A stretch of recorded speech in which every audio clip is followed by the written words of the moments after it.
Buenos días. Vamos a comenzar con una introducción del curso de econometría, de tal manera de poder conocer cuáles son los resultados de aprendizajes, en términos generales, de qué se trata la asignatura, cómo se va a evaluar, cuál va a ser la metodología que utilizaremos, ¿no es cierto? Y para terminar con algunos tips que espero les sirvan para que tengamos éxito. No solamente para que aprueben, sino que especialmente para que aprendan. Bueno, comencemos. Econometría forma parte del bloque de asignaturas de formación especializada del Plan de Estudio de Ingeniería Comercial, ¿ya? Y es importante para alcanzar el perfil de ingeniero comercial, ya que les permitirá llevar a la práctica, mediante el diseño de modelos y estimación de estos, las teorías económicas y otras del área de negocios en general, ¿ya? Permitirá al estudiante, por tanto, pasar de la teoría a la aplicación, para lo que se requerirá integrar conocimientos previos, analizar la realidad con una visión sistémica, crítica, porque va a ser aplicado, ¿no es cierto? Y a partir de los hallazgos, poder proponer líneas de acción, que son muy importantes para la toma de decisiones, especialmente, ¿no es cierto?, para los ingenieros comerciales que trabajan en tantos ámbitos de una organización. En términos simples, como pueden ver en esta gráfica, ¿cierto? A través de este curso, nosotros podremos estimar los parámetros que aquí aparecen, ¿sí? Beta 0, beta 1, y que nos permitirán cuantificar la relación entre una variable y una variable X, siendo Y la variable que yo quiero explicar. El salario, el nivel de distribución de ingresos a través del coeficiente Gini, la inflación. ¿Cuánto será la inflación post pandemia o en 1 o 2 meses más? Para explicar ya esta variable dependiente que se llama la Y, yo voy a necesitar una o varias variables explicativas, o X, que son las que aparecen en este modelo, que podrían ser los años de educación, que expliquen el salario, que podría ser el ingreso per cápita de los países para que expliquen el nivel de distribución de ingreso que estos tienen, el nivel de desempleo que tienen para explicar el nivel de inflación que tenemos, ¿sí? Por lo tanto, a través de la econometría yo voy a poder cuantificar ese efecto. Si sube el desempleo, ¿cuánto, beta 1? ¿En cuánto se va a ver afectada la inflación? Si aumentan los años de educación de las personas, ¿en cuánto se va a ver afectado o cuánto va a crecer el salario de las personas? ¿Sí? Cada uno de estos puntos, este es un gráfico que vamos a repetirnos muchas veces durante el curso, es un scatter o gráfico de dispersión, en donde cada punto representa una observación. Puede ser un país, es decir, un conjunto de países que muestran la relación de su PIB per cápita con su nivel de distribución de ingresos.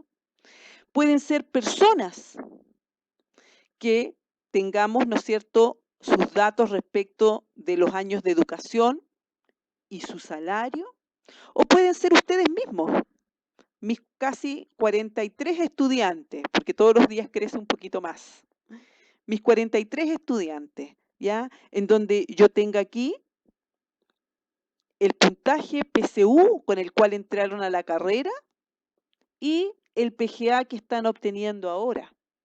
O las horas de estudio que dedican en promedio a cada asignatura y el PGA promedio que llevan hasta ahora, ¿sí?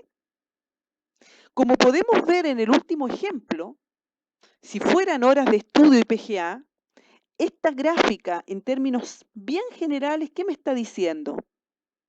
Que a mayor horas de estudio, mayor PGA, ¿sí? Eso es lo que vamos a poder ver. ¿Cuáles son los resultados de aprendizaje más relevantes, por tanto, para esta asignatura?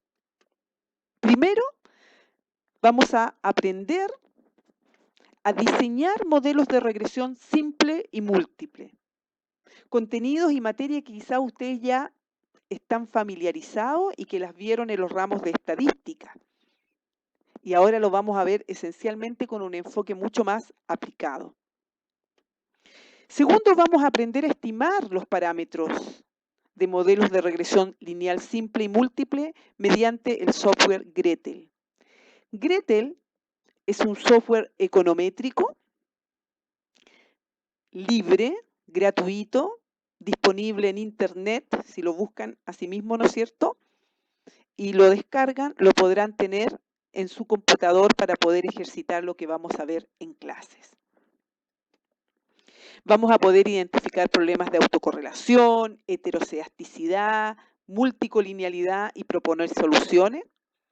Estas tres problemáticas son parte de las problemáticas clásicas y que necesitamos evaluar para poder validar el modelo, ¿ya? Y que es parte de los supuestos del método de estimación que utilizaremos para estimar la regresión.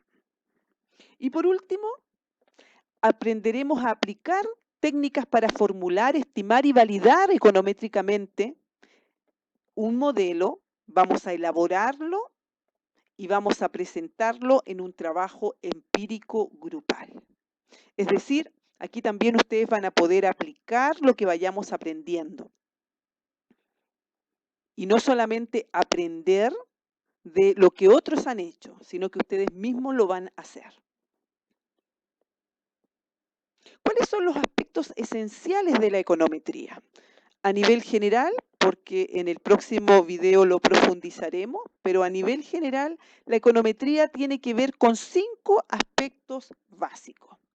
Primero, tiene que ver con teoría económica. Con teoría económica u otras teorías sobre las cuales se basa la problemática que yo quiero resolver o a la cual yo quiero dar respuesta.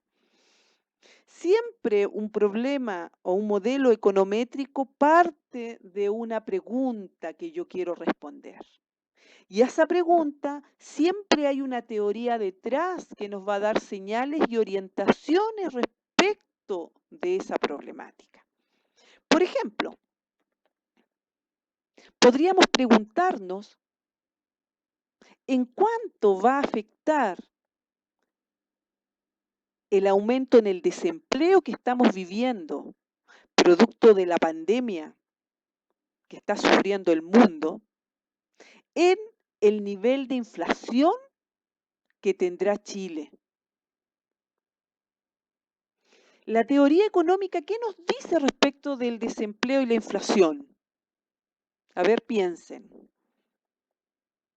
Claro, nos dice, en términos generales, que a mayor desempleo, menor inflación.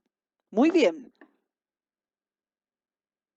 Entonces, yo a través de la econometría voy a poder demostrar si eso se cumple o no se cumple. A través de esa teoría yo puedo plantearme una hipótesis a priori, por tanto, que a mayor desempleo, menor inflación. Muy clara, muy precisa, porque eso es lo que nosotros nos dice la teoría económica, ¿ya? O podría hacerlo en otra área que no es económica. ¿Qué nos dice la teoría o los estudios en el ámbito del marketing, por ejemplo, respecto si yo invierto más en publicidad?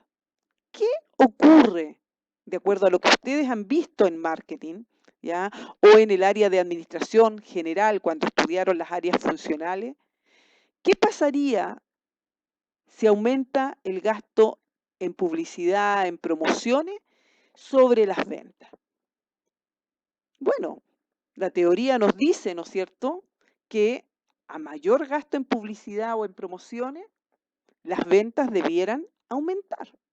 Nuevamente, yo a partir de ello puedo formular una hipótesis y poder tratar, ahora como paso 2, formular un modelo que me ayude a corroborar esa hipótesis o a objetarla, ¿no es cierto? Y también a cuantificar en cuánto aumentos en la publicidad afectan a las ventas. Aumentan en la misma medida, aumentan más, aumentan menos, etc. El segundo componente, una vez que yo ya tengo la teoría económica base de esta problemática o cuestión que yo me voy a preguntar, tengo que hablar del modelo. Y el modelo no es más, ¿no es cierto?, que una representación algebraica de variables, de una variable dependiente Y en función de una variable explicativa o independiente X. Una o más explicativas, ¿ya? Va a tener parámetros, que son los que yo voy a tener que estimar. Un parámetro, como vimos en el caso anterior, alfa 0 o alfa 1, ¿ya? Y ese va a estar basada en la teoría. A esa relación algebraica que comúnmente ustedes ven en sus libros de economía, micro, macro, ¿ya? En algunos más avanzados de recursos humanos, marketing y en otras áreas, es comúnmente lo que se le conoce como un modelo matemático, que tiene variables y tiene coeficientes. Y hay que transformarlo ahora, y lo vamos a transformar en un modelo econométrico. ¿Cuál va a ser la diferencia? Es que va a ser un modelo que va a ser estimado, no que va a estar como una foto, sino que va a ser estimado.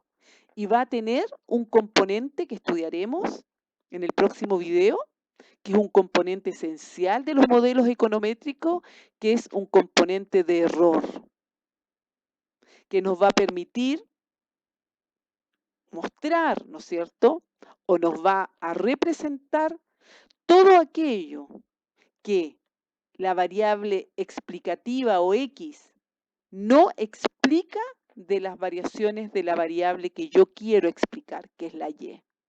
Movimientos en el desempleo me van a explicar los movimientos de la inflación, sí, pero algo va a quedar que no va a poder ser explicado respecto de los movimientos de la inflación.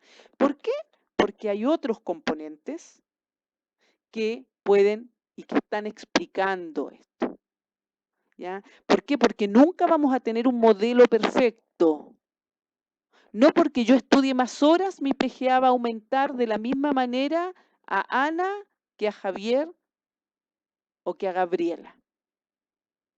Quizás estudiamos las mismas horas, pero mi rendimiento aumenta menos que el de Javier o aumenta más que el de Gabriela. Eso es porque hay otras variables que lo explican.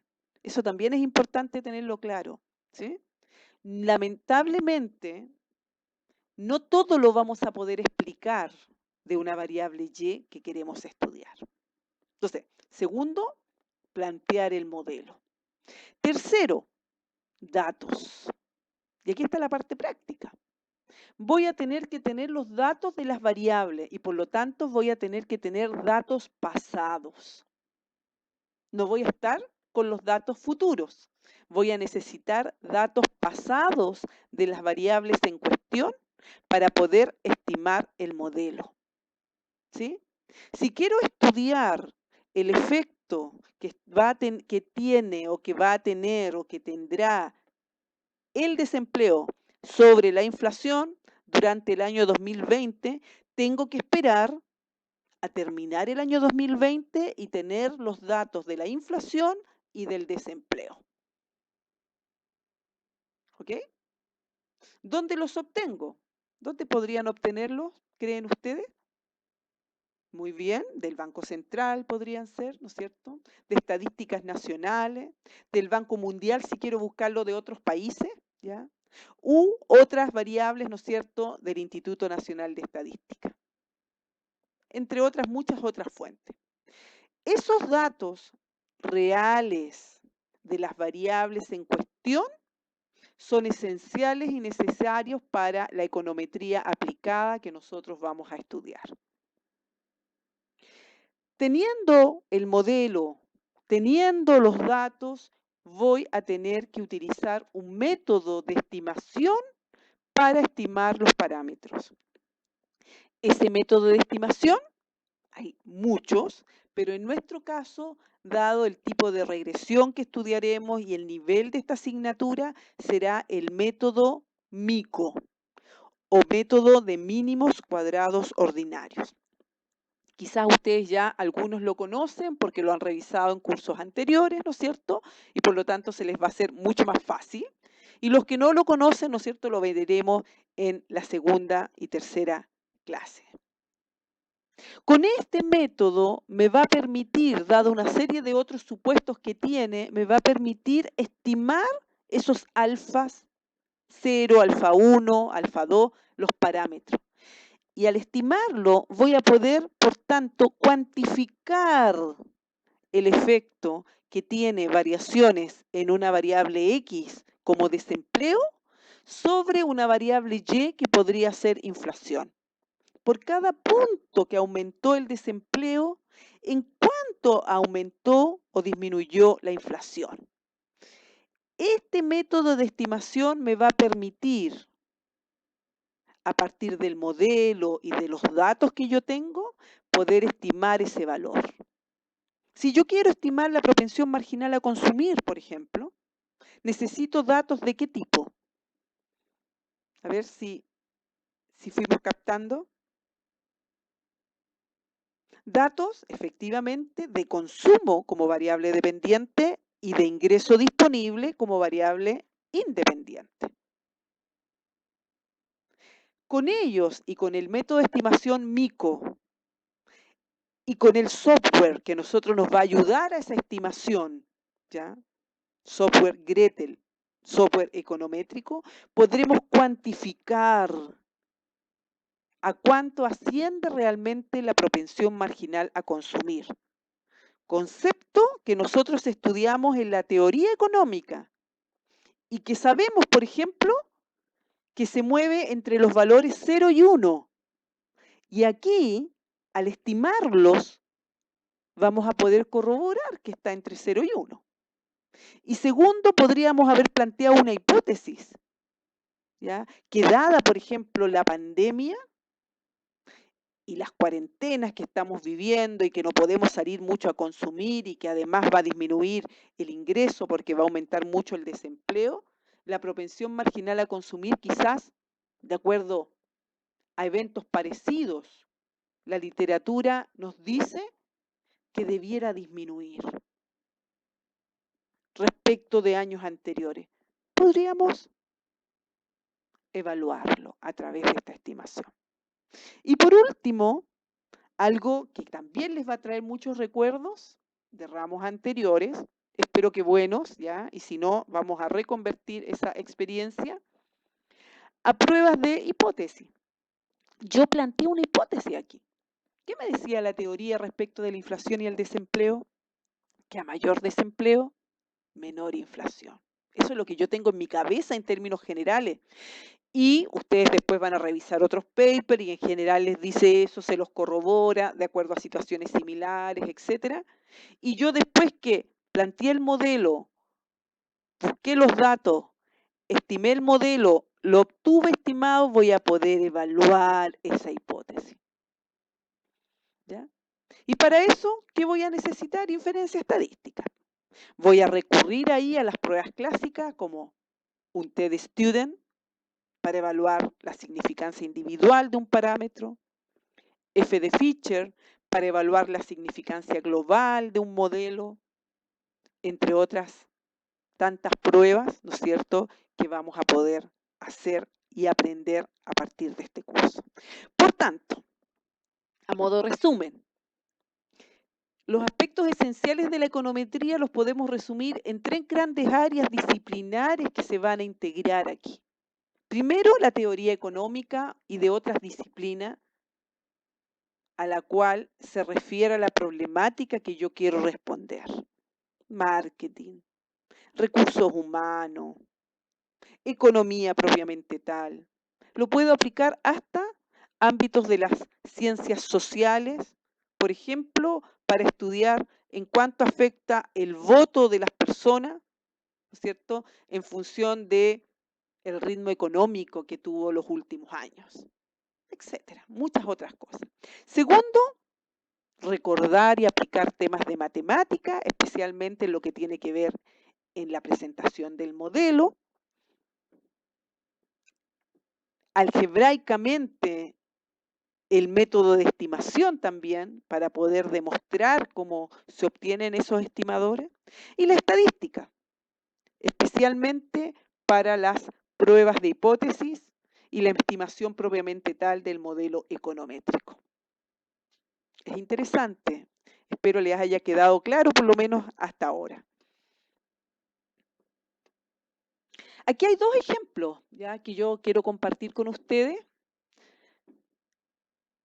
y que son también muy interesantes de analizar solamente con una perspectiva de lo importante que va a ser en este curso hacer que los datos y las gráficas les hablen antes de la estimación del modelo.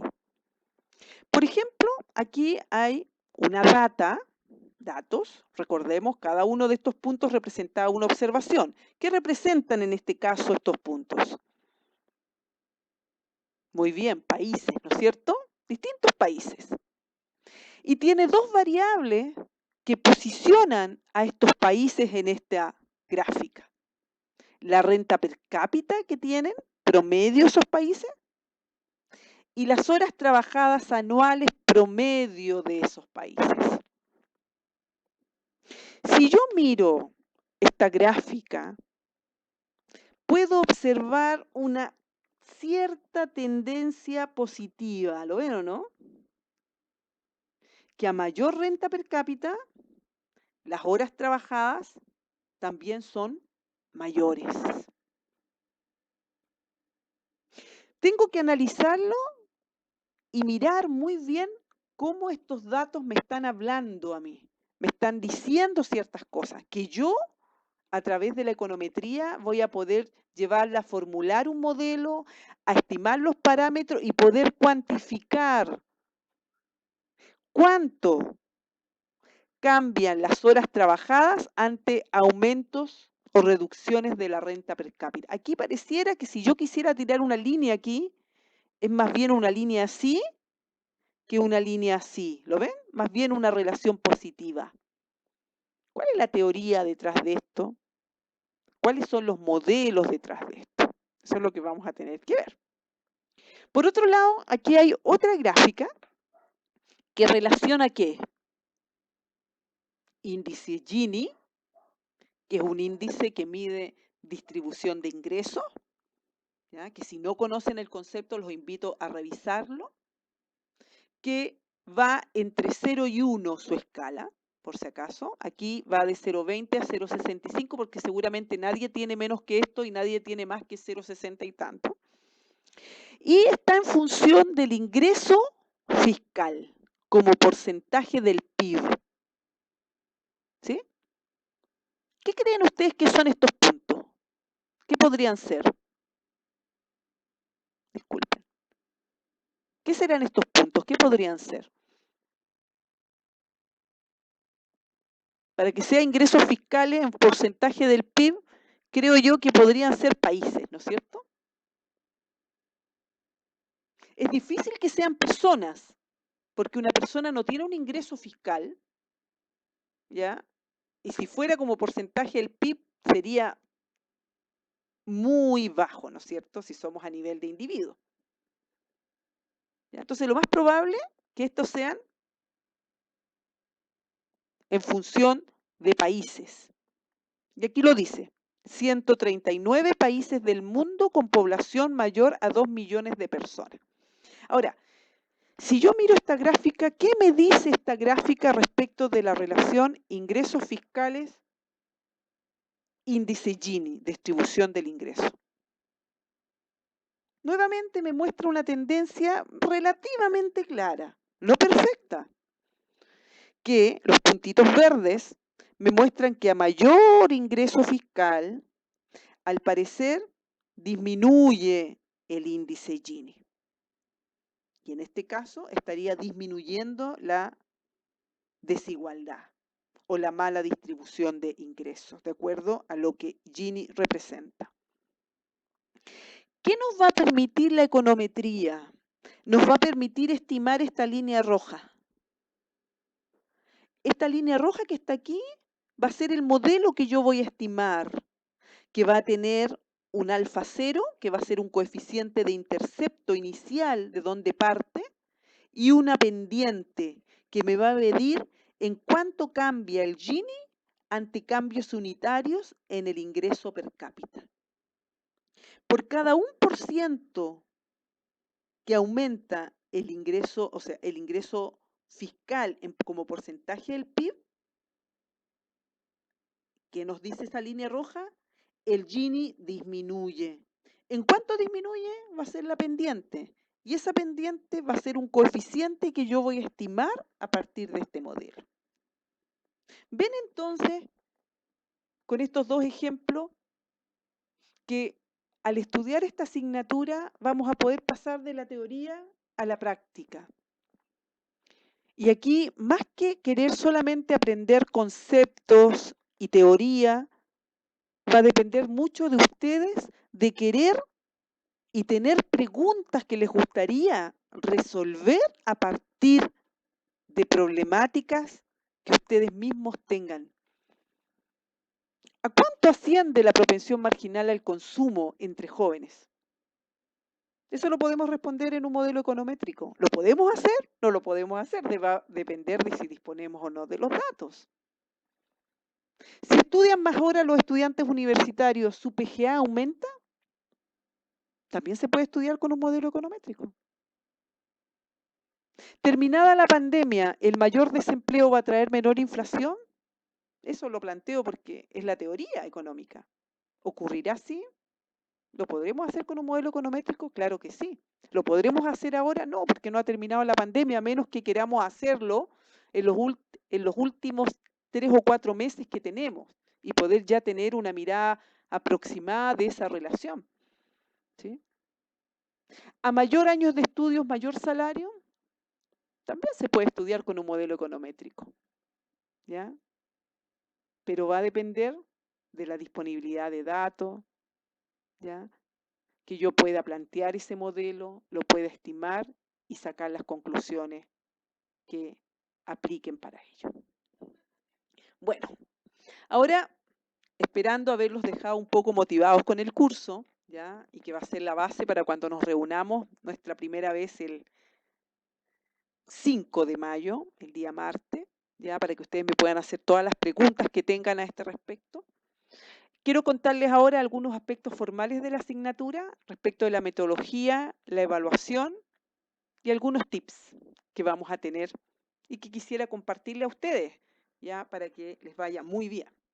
Primero, la asignatura se va a desarrollar, como todos ya saben, en el bloque 1 y por tanto tendremos clases desde la semana del 4 de mayo hasta el 26 de junio. 8 semanas. Está concentrado y por lo tanto tendrán que dedicarse de manera bastante consciente, permanente y profunda para que así puedan en 8 semanas aprobar el ramo, aprender y aprobar y después partir con sus otros ramos en el segundo bloque. Las clases serán en modalidad online, virtual, ¿no es cierto? Y se contará con el material en campus virtual que ustedes ya lo han visto y que yo voy a ir subiendo y completando las semanas que nos quedan. Y con clases sincrónicas, es decir, con trabajo face to face a través de Zoom, ¿ya? La clase original tenía 4 horas presenciales por algunas orientaciones, por el cansancio que yo sé que va a generar estar ahí mirando y escuchando, tratando de conectarse. Otros que no van a tener conexión, lamentablemente, vamos a hacer la clase de 4 horas presenciales solamente en 2 horas presenciales, ¿ya? 1 hora los días jueves y otro día los días martes. Ahí están los horarios para que ustedes los puedan revisar. Vía Zoom, en el campus virtual va a estar, ¿no es cierto?, la invitación para que ustedes se puedan unir. Cada encuentro sincrónico para aquellos que tengan problemas de conectividad, que no se puedan conectar en el momento, no tengan buen internet o el hermano pequeño esté ocupando el computador, etcétera, etcétera, quedará grabada y disponible en el campus virtual. ¿Ya? Eso lo vamos a mostrar también cómo va a ser en nuestra primera clase sincrónica del 5 de mayo a las 10:40. ¿Cómo se va a evaluar la asignatura? Bueno, la evaluación final de la asignatura se basará en la siguiente estructura.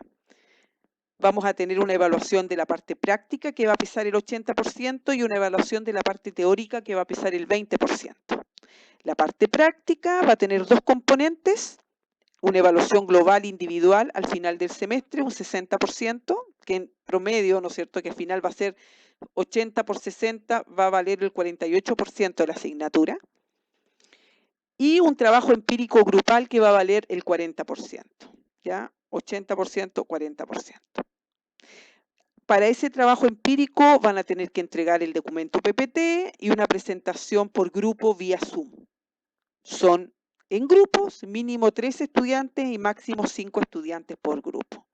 Les solicito, por favor, que el día jueves 7 de mayo ya tengan los grupos definidos. ¿Sí? Así que cualquier consulta, por favor, la primera también encuentro el 5 de mayo, lo podemos dilucidar. La segunda parte es la parte teórica, ¿ya? Que va a estar basada en algunas lecturas que yo les voy a ir dejando semanalmente, lecturas cortas, precisas, pero importantes de revisar, y todos los contenidos disponibles en el campus virtual para la semana correspondiente. ¿Ya? Vamos a hacer 5 controles individuales semanales, o sea, no todas las, uno a la semana, vamos a partir desde la semana número 2, ¿ya? Por lo tanto, es importante que ustedes lo lean antes, y van a ser controles que no van a tener más de 10 preguntas. 5 a 10 preguntas cortas, algunas de alternativa, un pequeño desarrollo, se va a hacer en la plataforma y ese promedio va a tener un 20%. Claramente, ¿ya? Les recomiendo, porque también se van a ver muy tentados, yo lo sé, a temas de poder compartir mucho sus evaluaciones cuando son en línea. Estas evaluaciones, el estudio para estas evaluaciones va a ser muy importante para la evaluación global individual. Para aprobar la asignatura se debe tener una nota final igual o superior a 4.0 con estas ponderaciones. Los estudiantes que obtengan un promedio entre 3 a 3.9 tendrán derecho a examen de repetición. ¿Ya? Algo importante que quedó en el programa asignatura también estipulado y que por favor es muy relevante que lo tomen en consideración, es que en caso de evidenciar copia o plagio en una o más preguntas de una evaluación o en parte o partes del trabajo empírico, él o los estudiantes serán calificados con una nota 1.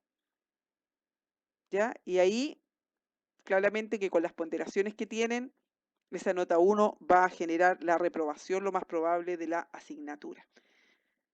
Por lo tanto, cuando la evaluación sea de desarrollo y tienen párrafo o pedacitos de párrafo muy parecidos, significa, ¿no es cierto?, que estamos copiando. La participación, el desarrollo de tareas, de guía, también uno va viendo y va identificando, ¿no es cierto?, los aprendizajes, las tareas que van teniendo, ¿ya? Así que, por favor, tener cuidado y poder aplicar la ética en esta nueva experiencia que estamos viviendo. ¿Qué esperamos de ustedes? ¿Qué espero yo de ustedes? ¿Cuál es el trabajo autónomo del estudiante? Primero, es muy distinto trabajar en una modalidad online que en una modalidad presencial. Por tanto, es imprescindible, estimados estudiantes, que ustedes puedan leer la bibliografía y el material disponible en campus virtual previo a cada clase semanal. ¿Ya? De las 4 horas que vamos a tener 2 horas solamente presenciales. Las otras 2 horas dedíquenlas a estudiar el material previo, a mirar los videos, a repetirlo, a revisar las ayudantías que va a hacer nuestra ayudante, ¿no es cierto?, también en video, a revisar las guías que les vamos a dejar para que ustedes puedan hacer ciertas tareas y podamos ir viendo si están aprendiendo, ¿ya? De tal manera que cuando tengamos ese encuentro sincrónico, lo podamos aprovechar al máximo, ¿ya? Para dudas, para explicaciones concretas. Si llegan sin nada, es muy difícil poder pasarles toda la materia, ¿ya? En este medio de manera directa, ¿ya? Por tanto, es imprescindible que ustedes revisen antes, para que así también me puedan hacer buenas preguntas durante esta clase.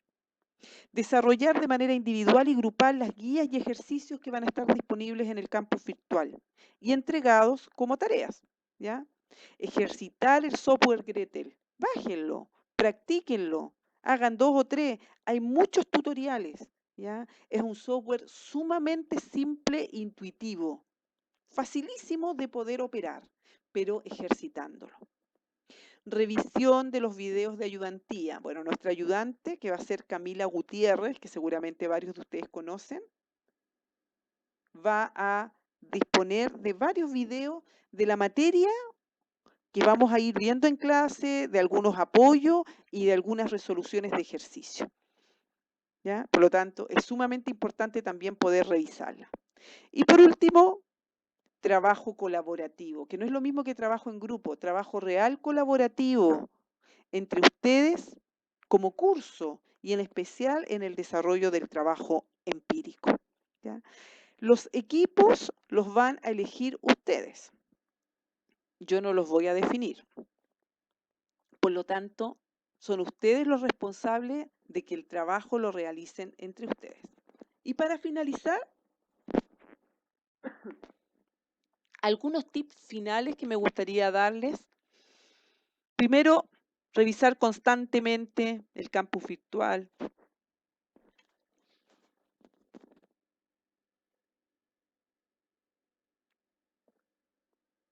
Y revisar las tareas, consultas al ayudante, estudiar semanalmente.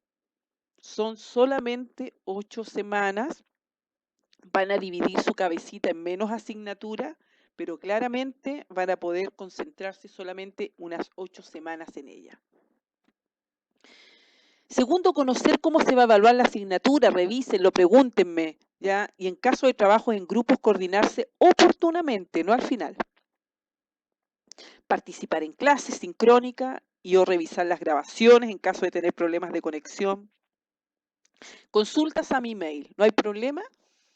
Y en las clases sincrónicas y de consultas que podamos tener, ¿ya?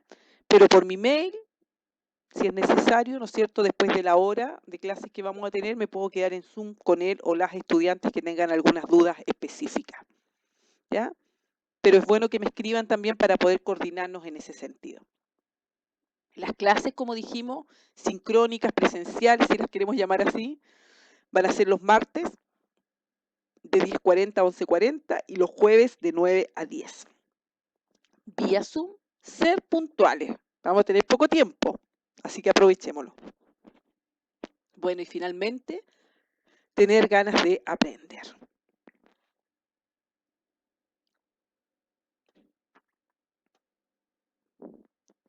Éxito y nos vemos la próxima clase.